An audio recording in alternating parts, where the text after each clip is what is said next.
that will sort of address the things that we talked about at the NSF workshop, then hopefully so we can get something out of that.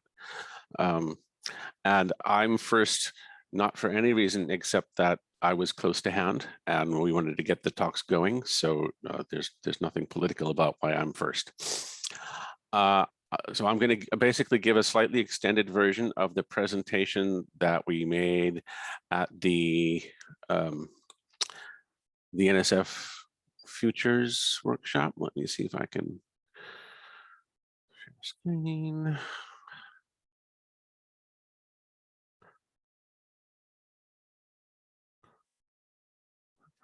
There.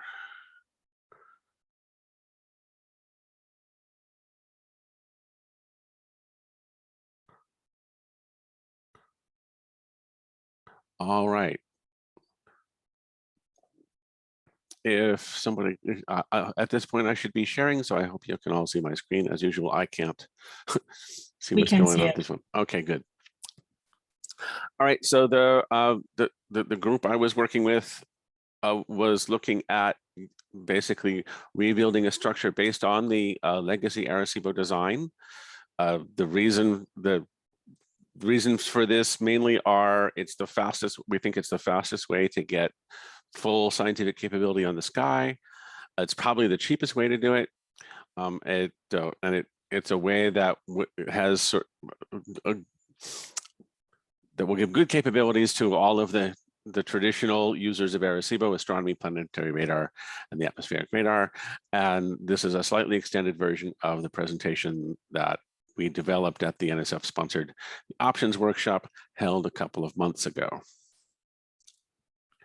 These were the people in that group. It was a lot of old hands and some new ones. So the Arecibo site was specifically chosen as the best place to build that telescope. It makes the best use of the natural hole in the ground. It's close to the equator, so the somewhat limited zenith angle capability is a lot more acceptable than if it was somewhere else. The equipment, personally, it's probably doubtful that you could really reuse the towers on a complete new telescope, but a lot of the things you need to do those activities are in that place. It's my opinion that because of the terrain, a phased array has a lot of challenges that wouldn't be present at an alternate site. I think if you're going to build a phased array, I'm not sure why Arecibo is the place you would do it. It's definitely true at Arecibo because of the weather. Performance much above 10 gigahertz is likely to be poor much of the time. That is one of the things that really, I don't think anybody's ever studied very well, is to sort of what fraction of the time you could observe at what frequency. And I think that's something we should probably be doing in any case, because it's something that could happen now, just to see how good that site would be for different things. A single dish is still the best solution for several of the things we want to do at Arecibo. Planetary and atmospheric radar both would prefer a single dish for many purposes. They can use arrays if under some circumstances, but it definitely adds challenges that don't really improve how they work. For astronomical targets, the single dish provides the zero spacing, which is important for low brightness targets, and it's something that's difficult to get any other way. One of the big things is that the design is well tested and it's well understood.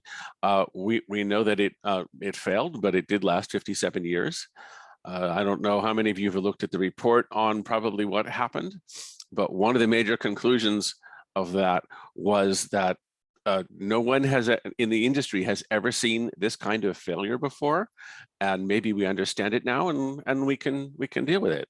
But in any case, a telescope that was definitely not built to last that long, lasted more than half a century, and that's really pretty good.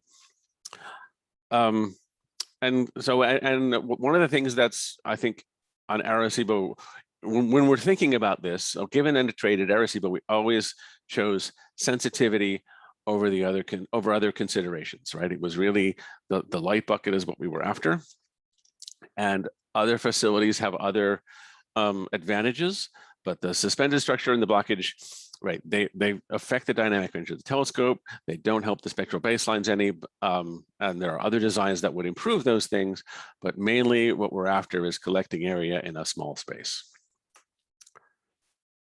So for astronomy, the astronomers in our group were interested in the zero spatial frequency response as an example. The Galfax group wanted a big field, but with really well-known total power, and this was a really good way to do that. It gives you good brightness sensitivity, gives you good polarization. For polarization, that's something you do have to be careful of at anywhere, and we would want to be thinking about that for any future design. What they would like is also good sensitivity to higher frequencies, and that's why we need to go and look at sort of how high can you go, so that we can look at other molecules.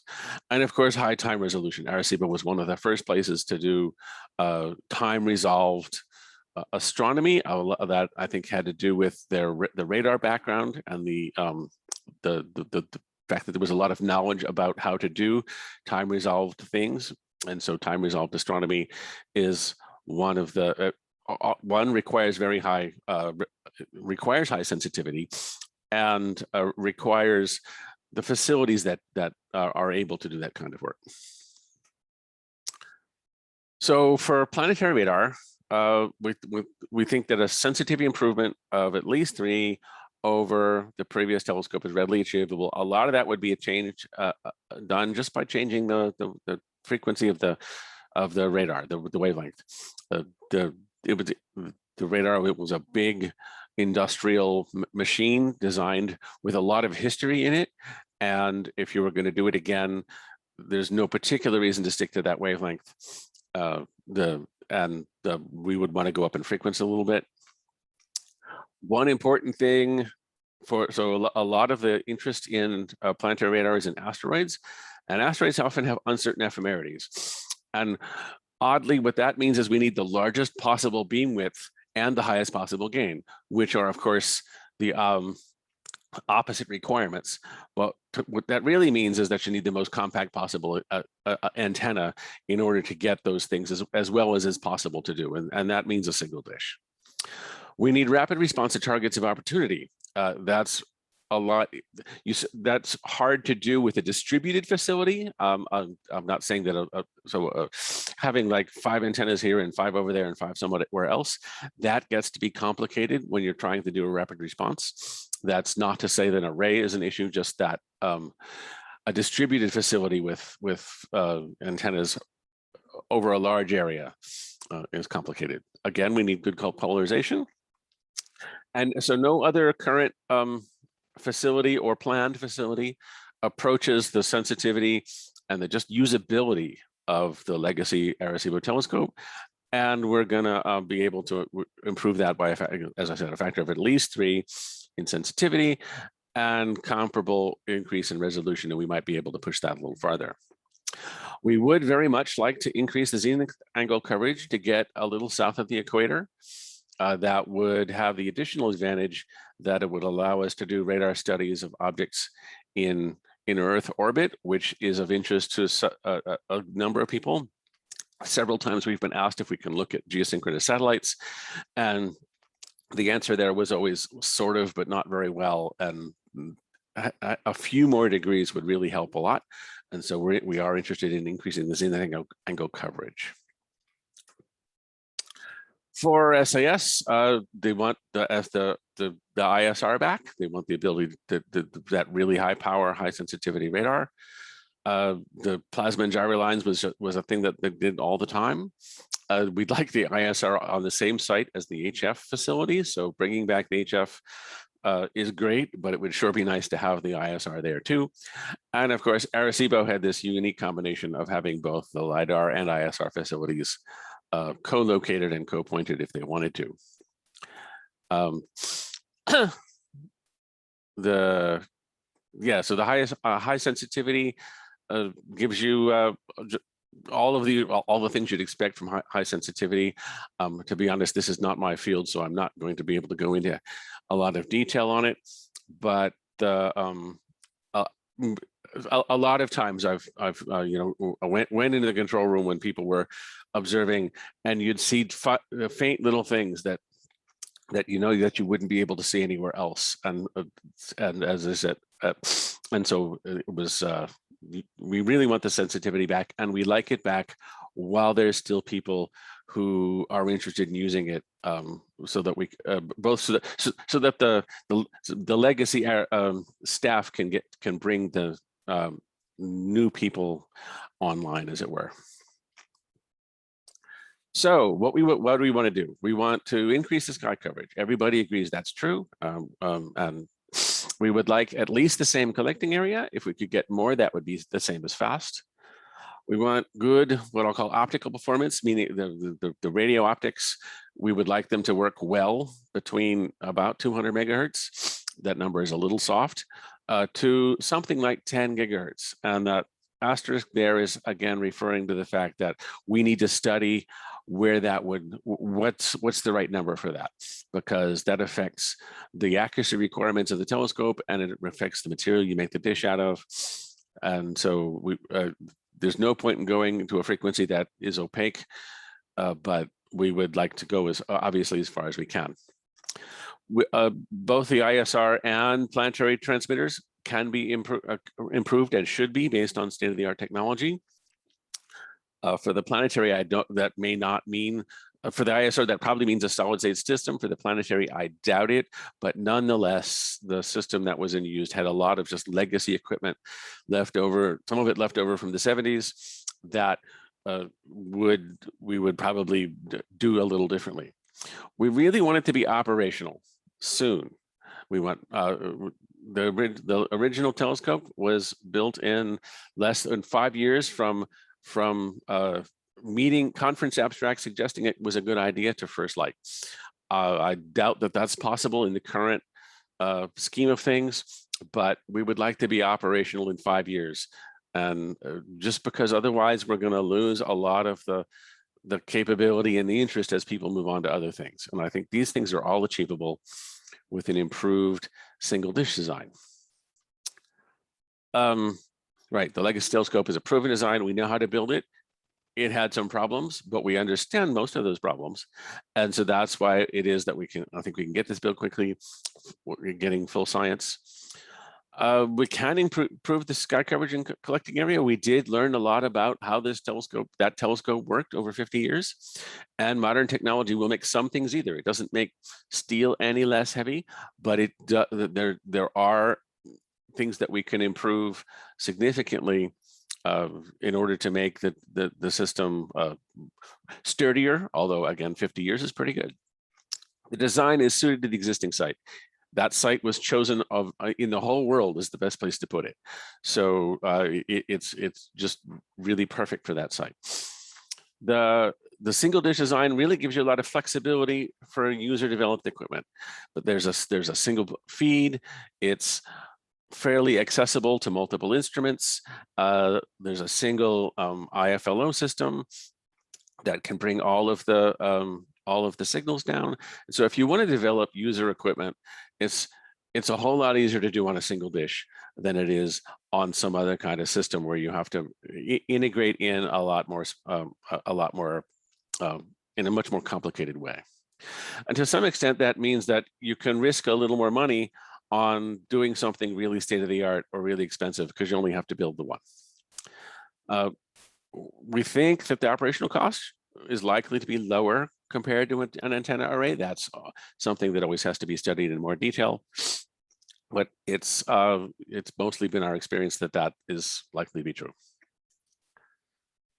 So what could we modify about the telescope to do this? Well, we think people have looked at, so some of the people who were involved in the Legacy telescope for many years, Lynn Baker in particular, looked at increasing the radius of curvature, decreasing the radius of curvature, increasing the actual distance it goes out to get 25 degrees zenith angle, and that works pretty well.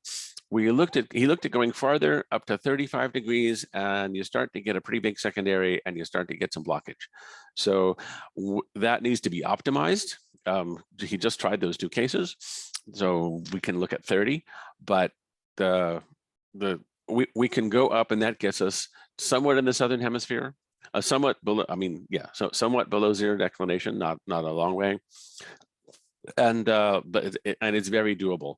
The legacy design was very much optimized for ISR and the line feeds, and so the new design would definitely be reflecting optics, and we just are thinking about that differently, and so these changes are doable. We might be able to extend the dish a little bit, just to in particular, people would like to go south, and that means extending the dish on the north side. Right now, where the tower 12 was kind of in the way, but you could actually just run reflector up around it. That would have the usual issue that the performance wouldn't be as good when you're looking to farther south, but it would be possible to get that as sort of a stretch capability that would allow use farther south, although with some definite impairments. If we could increase the illuminated area, we could get much higher sensitivity. That may be a challenge, especially if we also want to decrease the radius of curvature in order to increase the coverage. So that's something that have to be looked at. One thing that people have been looking at is that by having an active secondary, it might be possible to bring the a collimated beam down to the ground and have all of the detectors on the ground and the transmitters on the ground in the center of the dish. That would definitely make the suspended structure much lighter and much easier to maintain. It's definitely something that needs some study before implementing, but it's a thing that might be possible. It's also been suggested that there are modern techniques that for high performance waveguide, which might allow the planetary radar transmitter on the ground. And that would save a huge amount of weight in the suspended structure. Also, having that transmitter up there was one of the biggest drivers of the weight. And so if we could reduce that weight, that would be a really big help. So there may be a way to have the transmitters on the ground, even if the dome remains the way it was. Here's just a sketch from Lynn Baker showing that at the bottom is the Legacy telescope. If you decrease the radius of curvature, increase the curvature a little bit, you can increase the and make the dish slightly larger. You can increase the zinc angle coverage to 25 degrees, and this does not put a this does not require a significantly larger secondary. He says the vignetting would start at 21.5 degrees, as opposed to was something like 15 for the Legacy telescope. The idea of having an Felix did some preliminary checks of what you would need to do for an active secondary to bring the beam to the ground, and these are different curves showing the shape of the secondary for different pointings. And as you can see, it's mostly just a rotation. And so there is some deformation of the secondary. The curvature is different up here. So it would have to be an active secondary, but most of that active aspect would be rotating it and with a smaller component of deformation. So that's an interesting thing to look at. Again, having the transmitters and receivers in the bottom of the dish would have some advantage, although I do worry about water and rain. One advantage of the way the dome worked is that everything pointed down, and this would require the horns to point up. So yeah, the ISR group looked into what other things they would like. They definitely like having 2 feeds on the arm, maybe a second Gregorian dome, although that starts to get pretty heavy. Maybe there's a second, again, a second antenna on the other side of some kind. We definitely want to increase the transmitter power and probably bandwidth. And for that radar, that was really a legacy system based on technology from the late 50s. And you would do it a completely different way now. It's essentially a commercial broadcast transmitter would probably do the trick. They would like to have a improved receiver front end so that they could have lower system temperatures, of course, look at better ways of doing transmit receive, and all of those things are likely to be possible. Again, as I said, the legacy system was based on some very old technology. The planetary radar, the technology, a lot of the technology improvements aren't as dramatic. We'd like to go to higher frequency to get this increased sensitivity and resolution. It'd be awfully nice to find some way to put the transmitter on the ground for just for some weight savings and also ease of maintenance, either by moving the feet or some kind of low loss waveguide.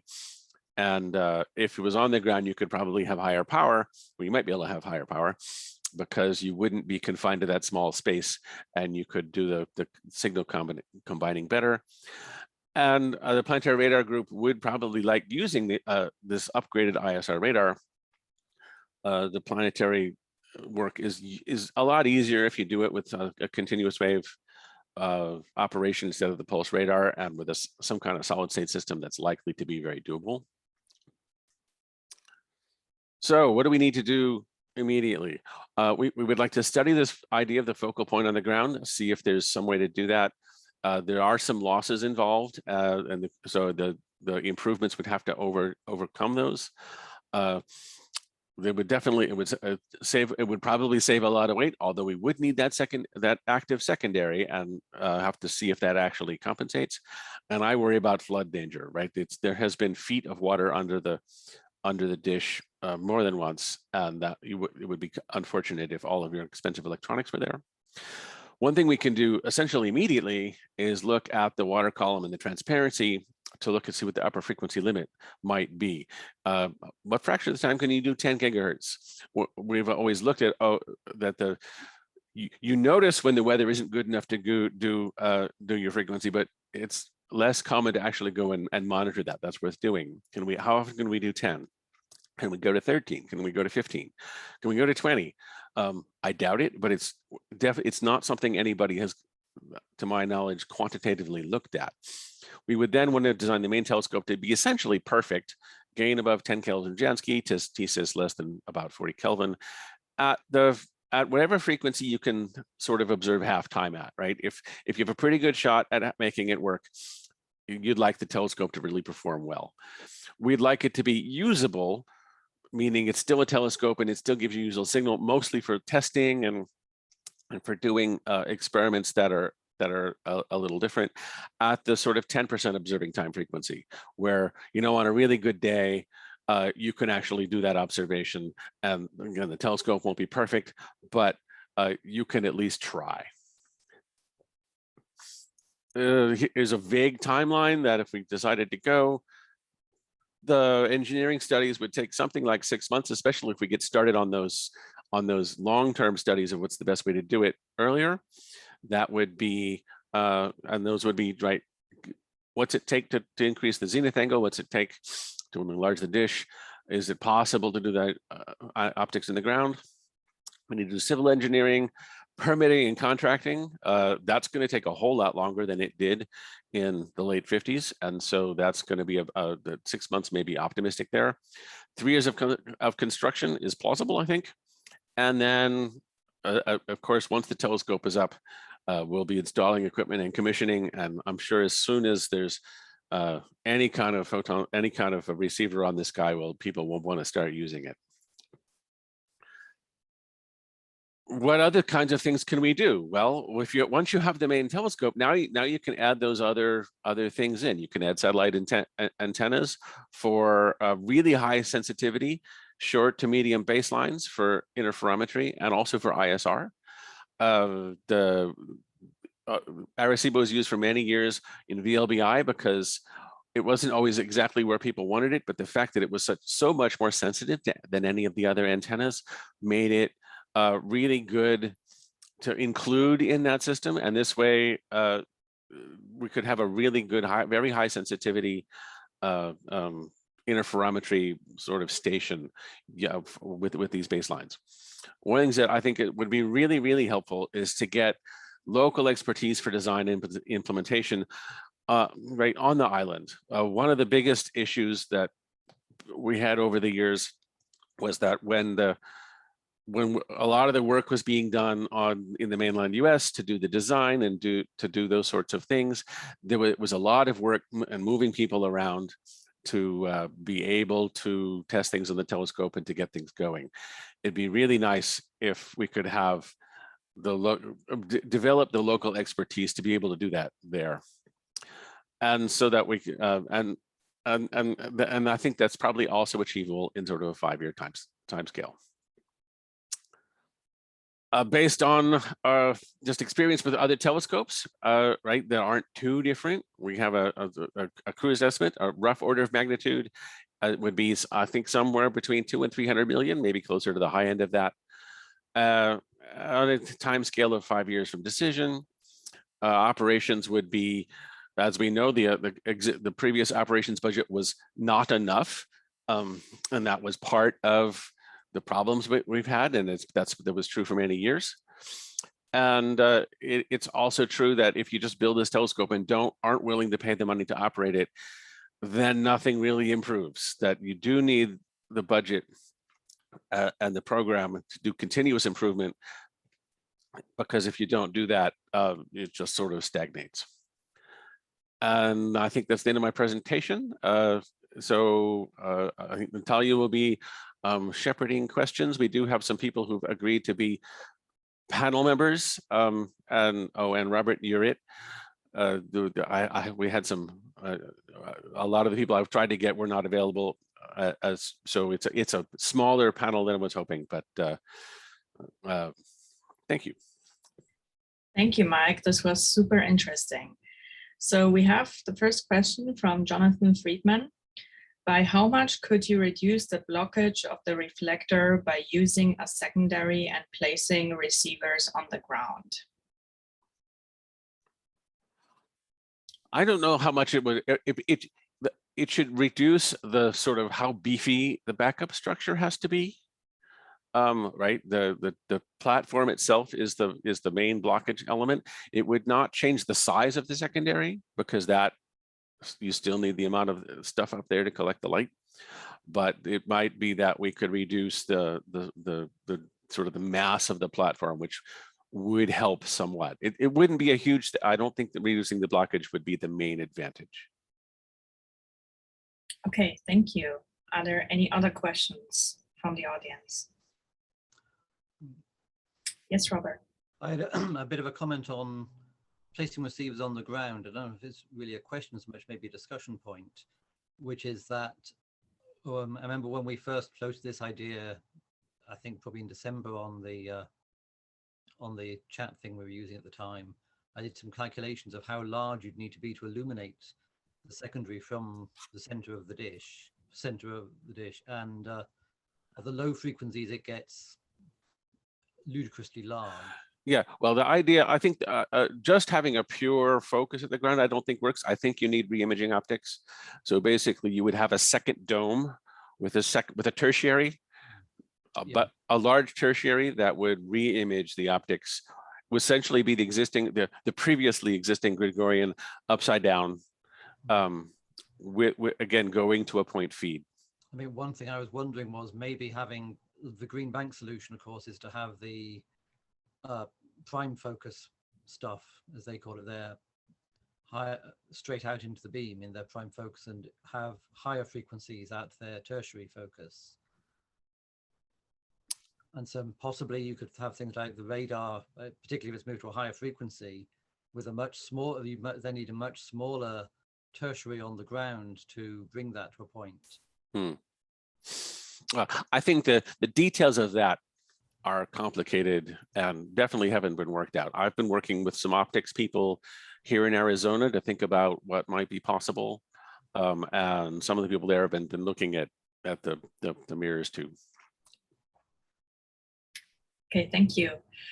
Sean Marshall is asking, or first saying, Ray and Francisco have said that one of the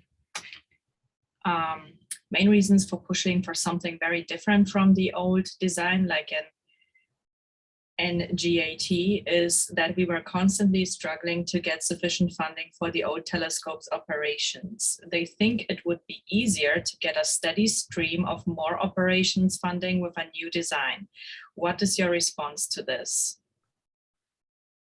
My personal response is that I see the point that new things are good. I think when you actually go in front of review panels, they're not going to listen to that. They're going to look at what's the scientific return for money. And I think we need to optimize scientific return for money. And I think this is something we should look at as the best way to do it. Again, I'm going first because I was close at hand, not because I have the right answer. But when you actually go and say it's going to have to go to a review panel, what are they going to look at? And they're not going to be as interested in it's got to be new for its own sake. There are definitely other people who are going to be looking at that, but I think scientific return for money is where I'm at. And I personally think this is the most likely way to achieve that. Okay, thank you. Dana is asking, what about costs of developing and building the new instrumentation? I am assuming that this would be done in parallel with construction of the telescope proper. Yeah, I think the cost of doing that has to be part of the budget, right? I mean, that is an issue, is that you do have to, it's a project and it has all of those things.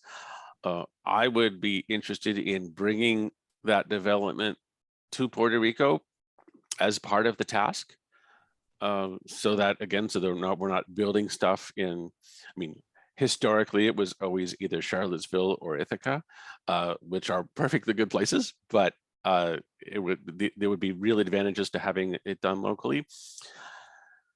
But more importantly is that it get done at all. And so, yes, that's definitely part of the project. Those are things we know how to build, right? Receiver design is, there are people at those places, really. I mean, that you do go to where the knowledge exists to get it going, to be building those receivers and whatever else you need. I think if I may add from my seat on the panel here, I think if we have optics which are very similar in a sense to the legacy instrument, things like Alpaca, which are already in development, could quite potentially be mounted onto this instrument. Yeah, so Chris has a comment. He says VLBI is interested in recorded voltages, single digit recorded power. So high frequency VLBI operations are especially attractive as the voltage HPBW is root square or root 2 broader and surface deformations root 2 less critical. So you'd be able to go to sort of, broadly speaking, root 2 higher frequency with there's pies and stuff in there, but with the same performance of the telescope. I wasn't really aware of that. Thank you. Are there any more questions from the audience? I was wondering if I could make a comment as a panel member. Yeah, go ahead. Okay, that was a great talk, Mike, but I think the major difficulty with this project is related to a point that was already brought up, and that is that it doesn't seem new enough. So I think something needs to be done to make it seem newer. Now, I understand the point that, yes, when you get before the review panel, the best way to do something is to get the scientific results for the least money. But to get to the point of the review panel, you have to have something that excites people. And I think we need to do some work here on maybe on making this more exciting, or maybe the idea can't fly. I mean, the nice thing about the NGAT design, although I'm, as you well know, I'm not a big supporter of it, is that it is completely new and seems to offer a completely different way of doing things. I think it's technically a very difficult project, whereas the single dish is a doable project with the improvements you mentioned. But I do think it needs to be somehow made a little bit more sexy. I think that's a fair statement. And I've had this issue with lots of projects I worked on, that it may needs to be, you have to show me why it's the new sexy thing. And it was a long time ago. I wonder if sort of my main concern about any kind of array system is that, are we talking about building it at Arecibo just because it's Arecibo? Or for this design, Arecibo, if you're building this again, Arecibo is still the right place to build it for all the same reasons it was originally. I actually looked at, there's a whole bunch of abandoned copper mines out in the desert here in Arizona. I looked at those and said, oh, I could build telescopes in those, but said, oh, we're really a little too far north. It's really, there's a bunch of other reasons why that's not good, and Arecibo is still the right place for that. I wonder if you're building something like NGAT, if you wouldn't put it somewhere else. Well, I agree. That certainly does seem that way, although you have to find another site and figure out what the best site would be. It's true. I keep looking at places. Again, I'm sitting here in the desert. I look out at the desert, and the desert is filled with military installations, with airplanes that fly around, and other things that are just less true at Arecibo, for example. Okay, we have 2 more questions. From Tapashi, what about the time requirement of the 2 designs too? Personally, I think that is really the biggest selling point of this design, is that we know how to build it. And so I think it would be the fastest design. All of the NGAT, but the NGAT scheme, I don't want to put words in their mouth, but mostly it is, we'll do it a little at a time, right? We'll get started quickly and build it up. And that's a reasonable thing to do too. I think this design, a single dish design, well, single dish design has the additional feature, for good or worse, that there's only the one. And so until you have it built, you have nothing. And so we could, of course, do like, I mean, I could imagine that you'd still do something like put in an HF facility that could probably operate while construction wasn't operating. But as we know from years of experience, if you try to have, an operational project and a construction project at the same time, there's a lot of conflicts there. So I think for a single dish design, it's done when it's done, and then you start. Whereas for some kind of other more modular design, you could, once you have the first piece, you can at least begin to operate. Mm-hmm. Yeah, and I kind of think phasing the transmitters, phasing the dishes for transmission at some frequency well above S-band is a very, very non-trivial problem. I don't think saying it's undoable, but it's very hard. There has been a group working on doing that at KA, actually, 30-something gigahertz, and they've had at least some success. They've formed a beam and done some basic work that was done by the Deep Space Network folks as a test. I think basically what you do is you look at some satellite that's in the individual dish beams and get the downlink to get the phase length, and then do it on the fly. They've had some success. I agree that it's technically very challenging, but they did it at KA, so it's I think it is possible, but hard. Well, it certainly would be easier below K or KA or whatever the band is. But the difficulty of the problem is also a function of how far apart you put the dishes, isn't it? So for a fairly compact array, it might not be too bad. Yeah, it's probably not too bad, because you can assume that this path length is the same at all the dishes if they're within some distance of each other, right? Sure. Okay, we have 1 more question from Dana. Do we need it to be all new or to be available during our lifetimes? I think there you go. To me, the main trade-off is going to be time versus other things. And but on the other hand, I don't think so I'd like it on quickly so that we preserve the sort of knowledge of what one does, but I don't think it's for me. I think it's for people younger than me to use. And so that if it's not available in my personal, at least, career, I hope it's available in my lifetime. That wouldn't be that would be okay.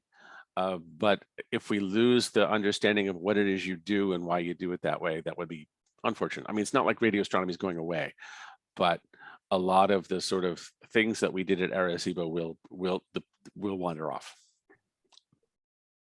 Yeah, also from the incoherent scatter point of view, I don't like going too many years without incoherent scattered data from very sensitive facility. Now, if we can get an AMISR phased array here too, that sort of fills that gap to an extent, but it of course would not be the same high sensitivity.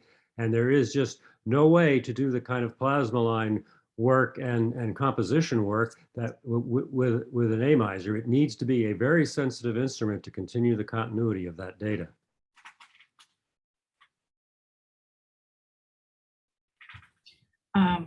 There are two more questions. Tapashi is saying, does it have to be this or that? Can't it be and? I don't know, just more money.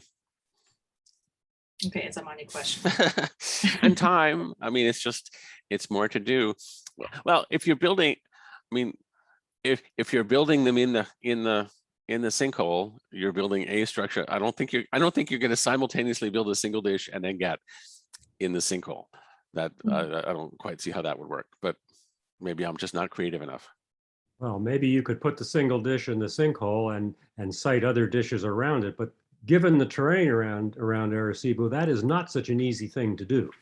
No, I'm not saying it's impossible, but it's not easy. Although actually for the radar, one of the concerns is basically crosstalk, and so having other antennas somewhat protected by the hills in other holes in the ground might have some advantages. Yeah, surely there are advantages, but whether it's worth the cost to somebody is another issue that has to be explored. Chris is asking, isn't site atmospheric monitoring on a war footing an absolute priority now to determine an upper frequency, whether NGAT or Legacy? Yeah, I think that's something we can do. We could, in principle, do now. I don't personally know how to do it, but if we got a group together to sort of make that happen, I think it would be probably inexpensive and not too hard. And we want, a year or two of operation of that monitor to see what the issues are. So it would be really good to get that going. Eliana is saying, in costs, how much are the estimations for both designs? What are the things that we could do with NGAT and not with the single dish? At some level, I think we need to sort of see all the presentations before we're going to be able to answer that question. I suspect personally that the single dish would be cheaper to build because there's less development that needs to be done. But a standard thing people are saying these days is that there's an optimum size for antennas, and it's not a single dish. It's 10 meters ish, where people go from like half that to double that depending on what they think. So that may be true, but there's also a lot of development involved. Okay, I see. Tapashi is saying, I think Francisco said that they are doing the atmospherics monitoring already with Lucas collaboration, etc. That'd be great. We should look into that. Maybe I'll see if they're monitoring the thing that we would need to do to answer this question, which quite possibly they are. Agreed. Okay, these were all the questions that I've got in the chat. Are there any more from the audience? And I could make another comment on this optimum dish size thing. Yeah, for most purposes, I agree. It's sort of that 10 to 15 meter range. But for NGAT, we have, of course, something I think is doable, but very difficult. And that is getting a wide variety of things fed properly somehow. I mean, 2 different transmitter systems, maybe 3 transmitter systems, and a wide range of astronomy frequencies. I think it's possible to do that, but I think it would be difficult and expensive. Although I'd be interested in hearing what some other people who know more about designs of such things have to say. Okay, thank you. Chris is asking, isn't the thrilling things that can be done with the different designs something that the ASAP AO2 Futures Committee is for?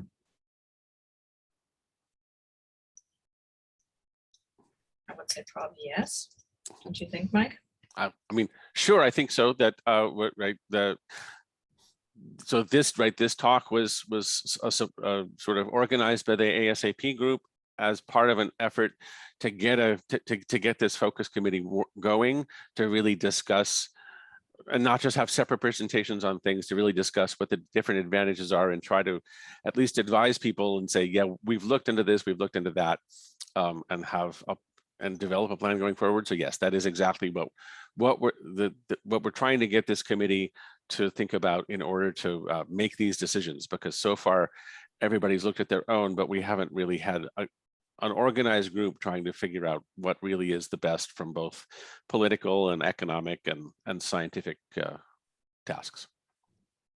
It's not an easy thing to, put on its feet either. So to get all of the people together. One other guest is asking what competition may come from other facilities. Somebody could propose another facility. As we know, FAST is trying to do some of the things that we did at Arecibo, but not most of them. There really aren't any competing planetary radar designs out there. There was some effort, like I said, to do this KA thing, but it kind of disappeared. And I'm much less familiar with the ISR, but I think those are also mostly legacy facilities with, I guess there's the AMISR thing, but that's much lower sensitivity. Okay. And I apologize. We had this notion of a panel, but we kind of short-circuited it. So I think when it comes to astronomy facilities, people have lots of niches. Certainly the VLA is, and even the next generation VLA is not in direct competition with this. It's going to be a spread out array that doesn't have that same brightness temperature sensitivity. Green Bank is more similar. It isn't as large. It's very much optimized for not having that, very clean, non-blocked aperture. As Mike was saying in his talk, Arecibo is about being a photon bucket, whereas Green Bank is smaller, unblocked aperture. It's a slightly different focus on how that's done. I think one of the advantages of Arecibo was that we did have these multiple fields, and so I think there's a lot of things in all those fields that sometimes want what Arecibo had to offer, and other time, but they have a lot of other things that they want to do, and so the fact that it's 3 different fields really should help, because it can do that sort of just big dish thing with all those for all of those fields. One thing Arecibo did amazingly well in the last 10 years has been commensality in radio astronomy, observing more than one project at a single time. Mm-hmm. One thing that's going to essentially be a problem for any type of telescope design is the RFI environment here in Puerto Rico. If you look at all of the newer telescopes, they really have gone for remote places to try and minimize that. And no matter what you have, even the radars and the other stuff that we have on the island is going to be a problem for everybody. Yeah, at one point about potentially lowering the secondary platform in a new design, didn't we, to try and get it more shielded by the terrain? I don't know if that's I don't think it's very shieldable in any case. No. So Tapashi is saying that GBT is looking into radar functionality, and yes, they have been doing this for years. Now I'm not sure if it's clear if the radar will come or not, because when I was a postdoc there were discussions ongoing, but it wasn't clear. Yeah, I think they could build a system that would be really great for some things, but I don't think it would be the workhorse Arecibo was. I don't think it can operate in all weather. They need separate receive antennas that are like they were talking about using, like the VLBA receive antennas, and that makes that experiment very complicated. And also VLBA is really not good for planetary radar just because the beam is too fine. You're over resolving it, things that you don't want to over resolve. And so, yes, it would be a great system for some things, but it would not be the sort of workhorse thing that I think it'd be difficult to make it the workhorse system that Arecibo was, where you can really turn it on, right? Somebody says there's this asteroid, can you observe it tonight? And the answer is sure. And it's it turns out it's on 2 arc minutes from where it was predicted to be, and that's okay. I've heard rumors that FAST have been thinking of a radar, but given the lightweight nature of their feed cabin, I was a bit surprised at that. They've been talking about that a long time too. I'm sure they have a lot of smart people. Maybe they figured something out. Just because I don't know what would work doesn't mean they have a lot of incentive to try to make that work. So I'm sure they're being very creative, but right, with that light feed cabin, I don't know how you do it. So Flora Janelli, I'm sorry if I pronounce this wrong. We might saying we might get to do a design study, but that's all for now. Yeah, that's essentially we got word from NSF that potentially will get funding for a 1-year study that was planned as a misery 1 scale proposal. But as far as I know, we didn't really get the official letter yet. And anyway, if that will start, it will be essentially 1 year NRAO GBO work study on the feasibility design. And if that is going to fly, we'll definitely kind of reach out to the community for input because as Mike noted earlier, this KA band has been flying all over the places, but honestly, not sure if that is going to be it.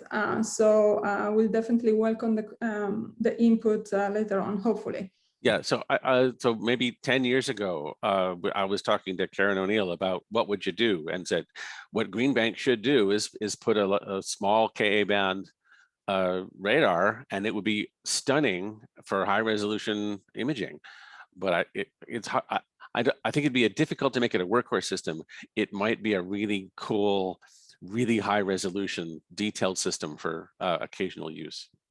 Yeah, and honestly, you know, paraphrasing maybe on a discussion that Helen Hallwell and other, you know, did during the NSF workshop, that will be really hard to make it work for asteroid tracking, detection and tracking, especially when you are ephemerals that are, you know, a few times bigger than the error that you have in your beam width. Right.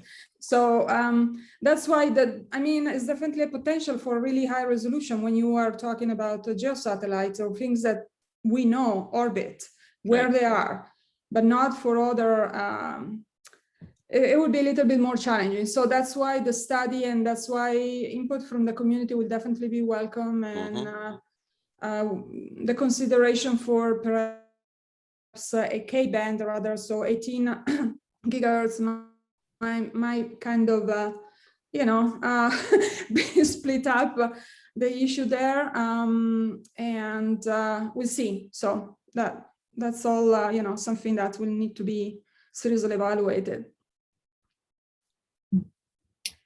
Okay, thank you, Flora. Michael Bush is saying proposal for FAST to do radar, rely on radar received there and transmitting elsewhere, for example, Shanghai. So that's more of a comment. And Tapashi is saying that FAST is planning 5 more telescope, which might have radar, 5 more FASTs. But I'm just wondering, Tapashi, what is the timeline for this? I mean, they built the current FAST relatively fast. So how much time do they plan it for that?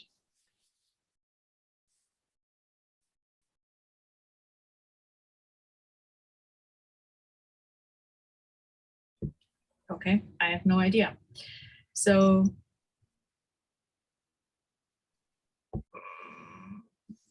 right, I'm kind of like split on the experience because we sent many people from GBO to them so that they could learn from them. I mean, they have the funding, that's certain, but the experience.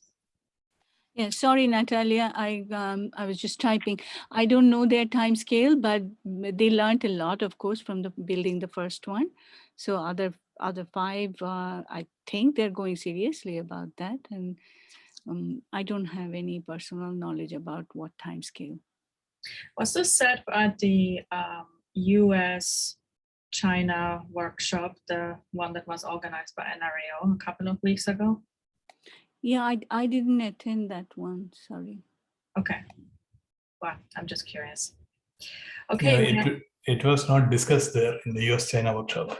But what Deely said is that a proposal has been submitted to the government. It is not yet approved. Do you know when we might know? No. Okay. All right. Thank you, Anish. We are almost at the hour. We have 1 minute left. Kevin Douglas is saying, once you build one, the rest come easy, which might be true. Are there any other comments or questions from the audience to the speaker and also to the panel members? Ramir is saying, I'm no radar expert, but is there a way to have a single dish for receiving and a transmitter somewhere else? Is this beneficial? You can do that. It is a good thing to do under some circumstances. The only thing I'll say is every time you add more parts to the system, there's more ways for it to break.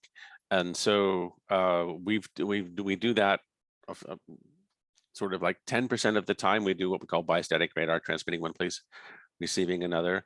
And certainly any kind of array system is effectively doing that. In fact, that's one of the easier ways to do it, is to have some dedicated transmit antennas and have the rest be received. That's something people have looked at.